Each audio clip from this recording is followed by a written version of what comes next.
Hello everyone, this is your guy again, our Mas. We are now in 2026. Happy New Year to everyone, and may this year be the best. And today I'm actually going to share with you what I did my last trade in 2025 and also my first trade in 2026. This served me as my trading journal as long as I share with you guys and also showing you what I do behind the scenes. So without wasting your time, let's dive into my charts. Hello everyone, as I said, I'm going to be sharing with you my last trade in 2025, which was US 30, which is one of the indices, US 30, that I took on the 30th of December. And as we can all see, this is actually the breakdown, after breaking this contract trend line here, so the market failed to make a new lower lows here. We can see this lower highs here.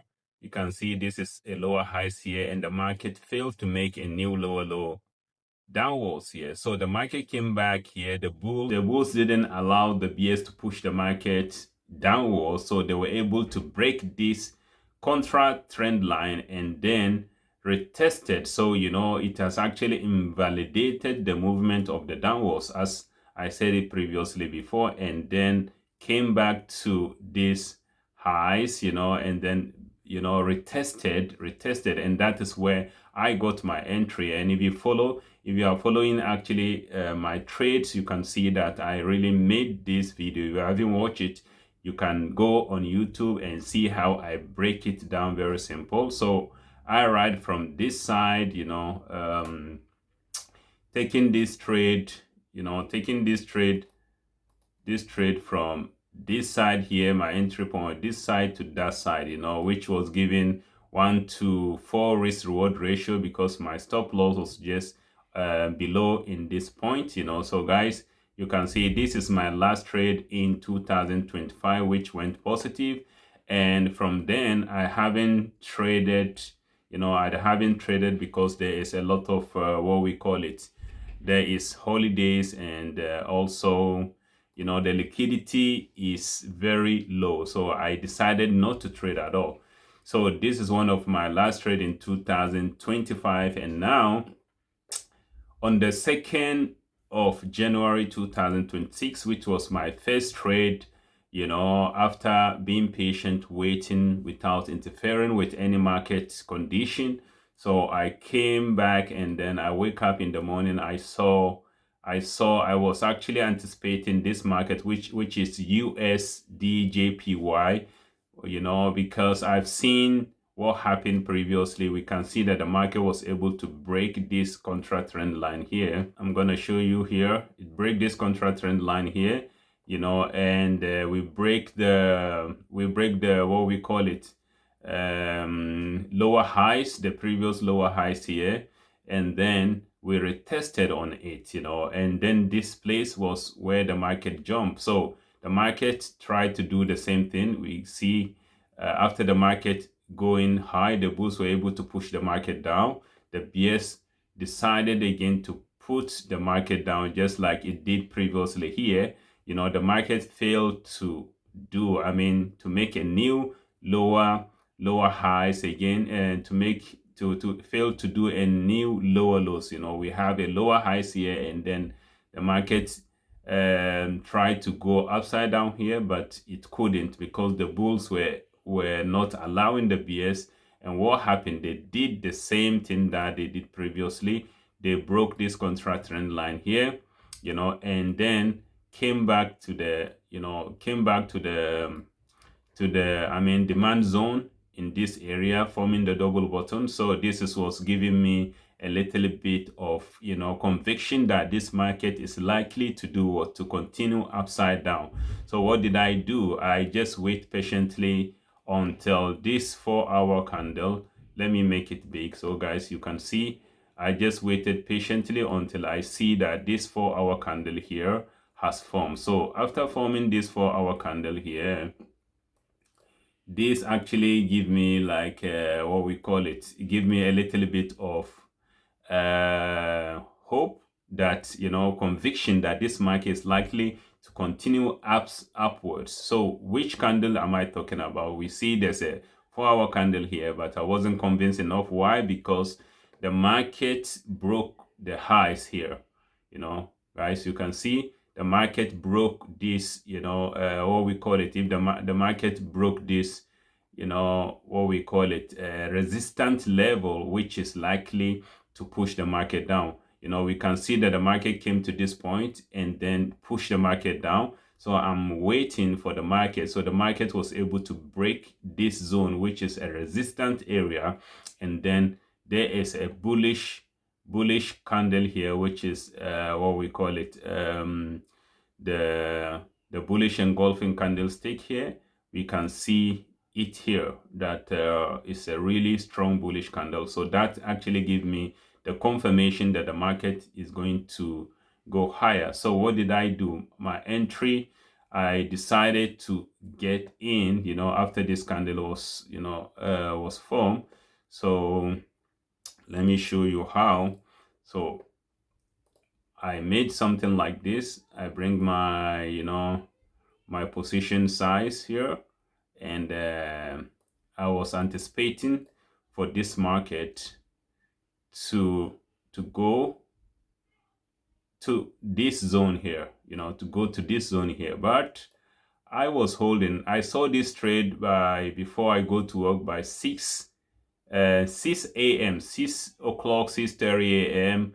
I entered around 11 a.m. because that was the time that this bearish and bullish engulfing candle formed. So I enter here and anticipating the market will just go there, So screw into the, what we call it, the lower time frame in 1 hour. I saw that, this is actually, and to be honest with you, I think my stop loss was a little bit very aggressive, was a little bit like very tight on this area here, and let's go back to the 4-hour candle. So I can see, so the 4-hour candle is actually my like what really convinced me to take this trade. So I get in, and my stop loss, so let's say that I get in around this zone here. So we can see that the market went a little bit in the profit area, but we can see that there is a rejection at that area. We can see that the BS are actually rejecting, they not allowing the boost to just push the market right away. And according to my own, edge, my own, way of trading, if I wait for some certain hours and then the market didn't do what I expected, I'm not going to, no matter how good the market looks like, I'm not waiting for it. I have to exit and look for something that really made so many people lose, because sometimes you may have the best trade and then you are just holding it, that is not going right, things are not going right, you are just holding until that trade turns into a big loss. So we can see this area that the market didn't hesitate, the market didn't wait, the market just pushed all the way up, it just pushed all the way up, So this is the bullish engulfing candle here, and then the market didn't wait, it just pushed, Let's see which time did this candle form. I think let's go to this one, confirmation. It formed at 3 a.m., and we can see that the market was able to push all the way up. It was a big movement. So I am also waiting for this moment, which didn't happen because after the, what we call it, the London section was not able to push this market upwards. And when we come to the New York section, that's where I realized that if London section is not able to push this market upwards, and then in New York section, the market starts to range, this is actually, it can be the best signal, but I will not wait for it to give me some losses before, because I've been waiting for hours, more than 8 hours. The things that I expected didn't happen, so I exited. I was a little bit, because the market gave me a little bit of profit and it came into my, what we call it, a little bit of drawdown with a little bit of losses. And then I say, you know what, I don't trust this again, I just close it. And when I close it, My next trade was Nasdaq, because as I told you guys that I don't actually trade what we call it. I trade different, I trade forex, I trade also indices. So, but my best indices are Nasdaq, US 30, and also German forex. Those are the things, the kind of the market that I actually look at. So what happened? So I saw that US 30, USD JPY wasn't giving me what I want. So I decided to, let me come to this market. So I first came to US 30, and then what did I saw? First of all, I'm going to show you what I saw US 30 doing, at 2 o'clock, at around, let's say, 3 p.m. What, when the New York section is open, what did I saw the market doing?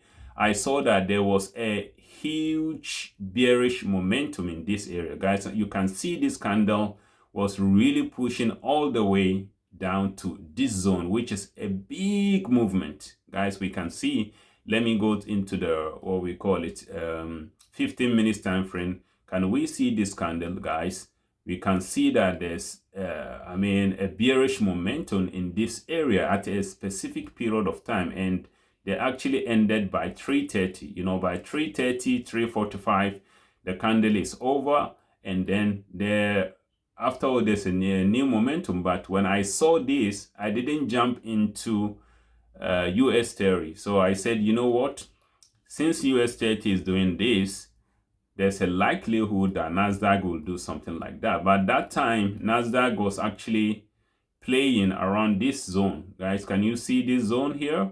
So Nasdaq was actually playing around this zone. This candle here, let me see.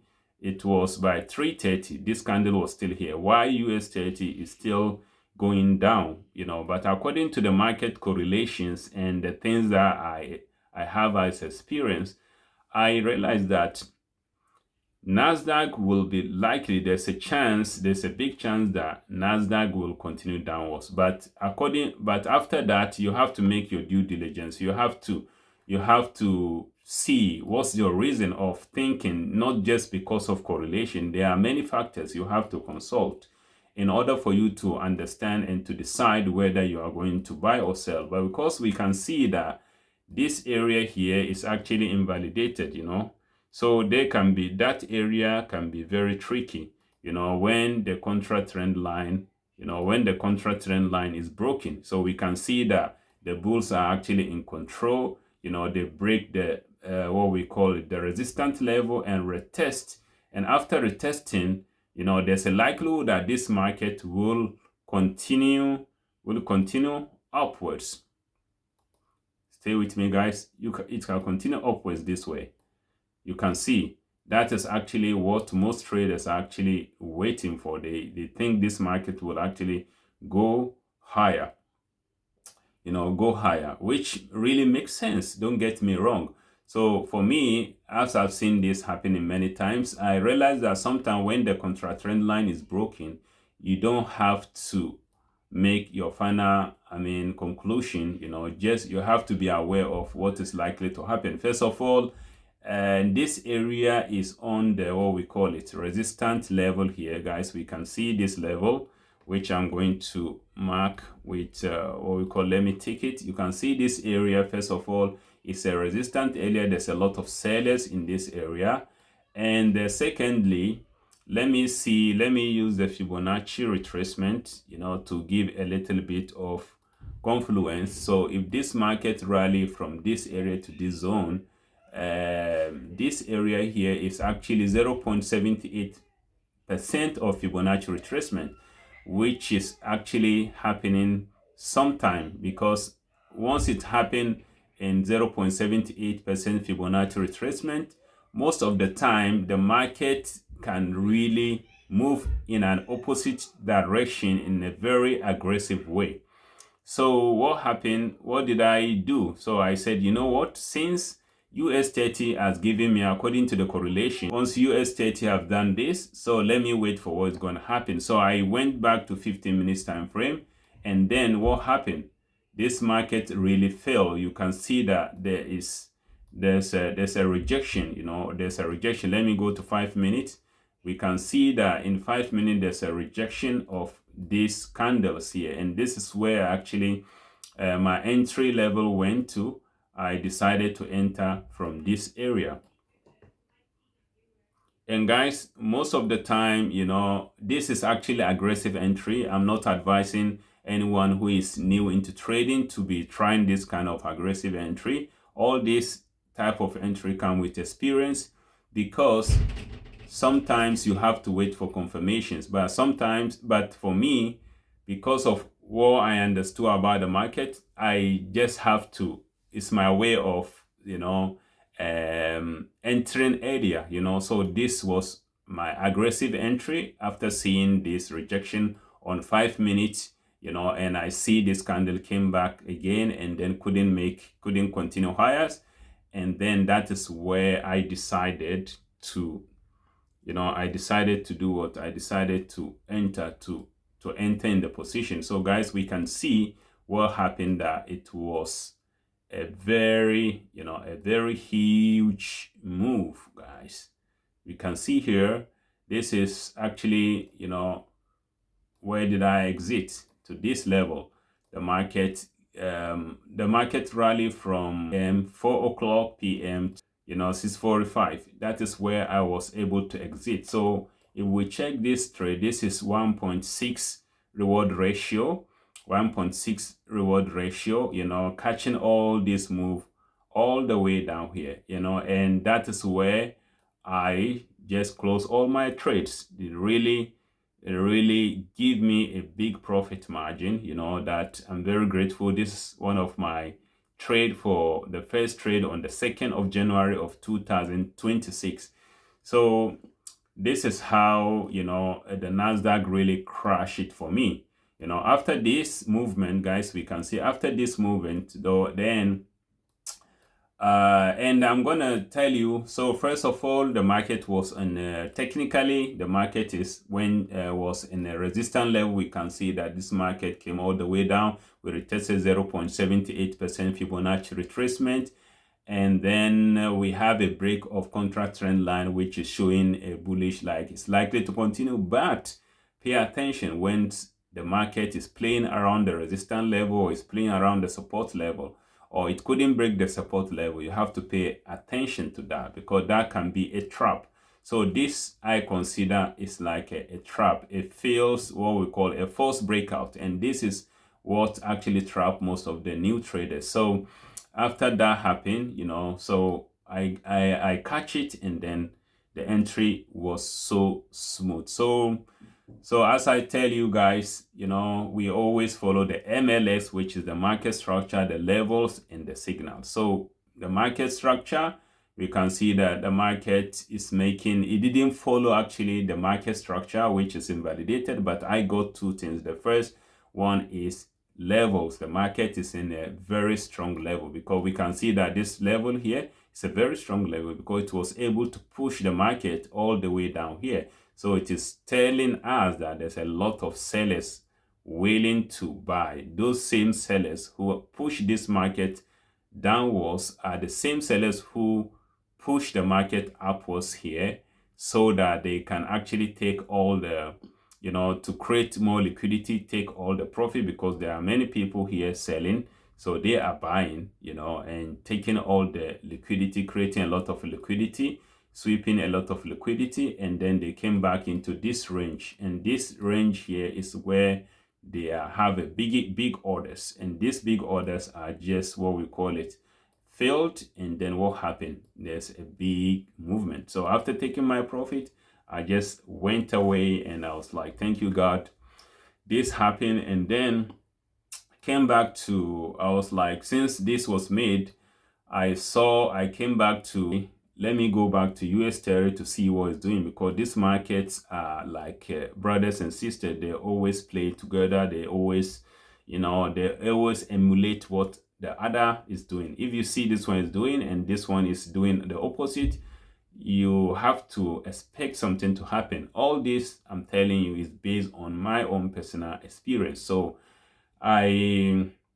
everyone have to do what really suits you. If you are doing something that actually suits your trading strategy, don't do what other people are doing. Just try to find what works for you. That's at the end of the day what trading is all about. If you find what works for you, then you are actually creating your own edge. But if you are just, trading what other people are doing, then you haven't really find, some people trade one pair, no problem. If you work for them, that's fine. But I don't trade one pair. I look for opportunity and I trade my edge. What is working for me, that's what I trade. So I'm not saying you should trade the way I trade, but if it really makes sense for you, you can learn from it. So I came back to the US 30 and I saw that US 30 was actually heading upwards. That's crazy. I was like, wow, this correlation, sometimes they may just kill you. So imagine you saw NASDAQ, you saw NASDAQ going all the way down. You think US 30 is going to continue downwards. Then what happened? The opposite happened. So all this experience based. So what happened? I saw this rejection in this area and I was like, okay, this is actually an opportunity for me to capitalize on this, pullback, because there's a rejection here and there's a likelihood that the market will still drop all the way down here, So I was like, okay, I got the profit here. I reduce my risks and then I re-enter US 30 without putting a big high risk on that, because this is like my third trade, for the on Friday for the week. And then I entered. Then I saw that no, it wasn't what. So it gave me a small loss, which is very acceptable because the Nasdaq already gave me a big profit margin, and this one was a very small loss because my entry was just, above, was just, around this area here up, so let me show you my entry. So my entry was just around this area here. So because that time I can see that this market here, let me take it into 15-minute time frame here. Guys, you can see that I see these candles here starting to form. So my entry was in this area here. From this area you can see this red candle on the 15-minute time frame, this red candle here. So I enter here and my stop loss was around this area. So the market came back. So I was thinking that the market will rally all the way down, but the market find a support here and then they push the market and break this, what we call it, and break this highs, and break this new highs here and start making new higher highs, higher lows. So I realized that, okay, it will not actually do, it's not actually going to give me what I want. I did what? I regained a little bit of profit by a little scalping before the market, closed. So what did I do? I go into 5 minutes time frame and I decided to catch this move from here to this area, which I didn't took the profit. The market came back and make me a break even, and then came here and came back here. I end up with a little bit of profit. Then I decided to do what? To close all my trades. So I end up the week positively. So guys, you have to focus on taking a very quality setup. So guys, as I told you, you have to do all your best to make the trading look very simple. So guys, so guys, this is it for this video, and I'm going to make a new video on US 30 on how I think it's going to behave. Next week, it's going to behave next week. If that doesn't happen, we all know that it's all about game of probability. So guys, without wasting your time, thank you for staying with me, and let's keep on moving forward. God bless you.